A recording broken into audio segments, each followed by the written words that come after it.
Hey, it's Scott.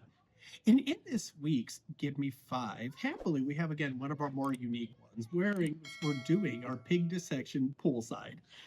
And joining That's me for real. this afternoon is Sissy, who is an ER to PACU nurse from up north. And what we wanted to go ahead and touch on during this Give Me Five was the whole idea of RSV, specifically RSV bronchiolitis. And that's important because when you look at our pig, we start off here with big trachea. As we move on down, right here, this is the carina. And the carina, remember, is when it branches off into the left and the right. And as we continue, as Cece cut this airway open, as we continue following it down, we go from big hole to other littler holes to littler holes to littler holes to littler holes, which I'd have to challenge in Scrabble if that's actually a word. Maybe. But nonetheless, as we go lower, the holes get smaller. But more importantly, is in school, we were taught the whole idea of bronchi versus bronchioles. And many of us, myself admittedly, memorized it for the test. We looked at the chart and said, yeah, that's a bronchi, that's a bronchiole. However, a really smart medic taught me this trick, which was simply as you feel your way down the lung.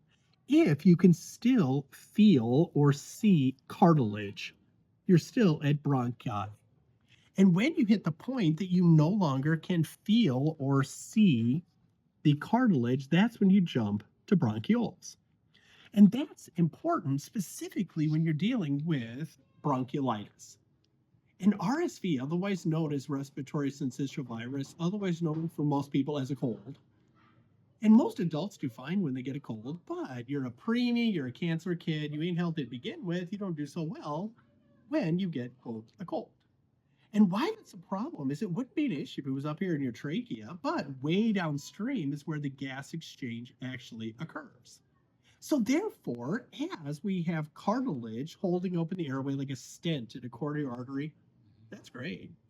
But as we go all the way down here to the bottom or over here to the sides, when we hit the point that we lose cartilage, now that's a problem because you have nothing open and holding the airway open.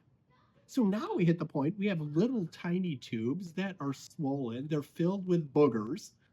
And if you're swollen, filled with boogers, it doesn't allow air to go in and out really well. So that's how the whole idea of bronchi versus bronchioles.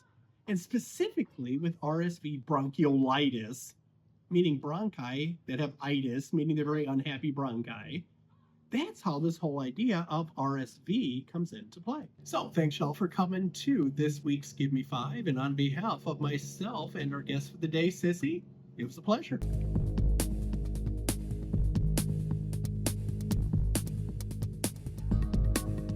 Scenarios in Seconds was designed to be a simple and effective way to regularly train for pediatric emergencies.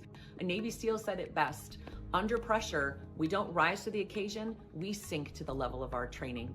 Ultimately, your next PEDS patient could be your worst PEDS patient, and we don't want you to just get ready, we want you to stay ready. And Scenarios in Seconds was designed to help you do just that.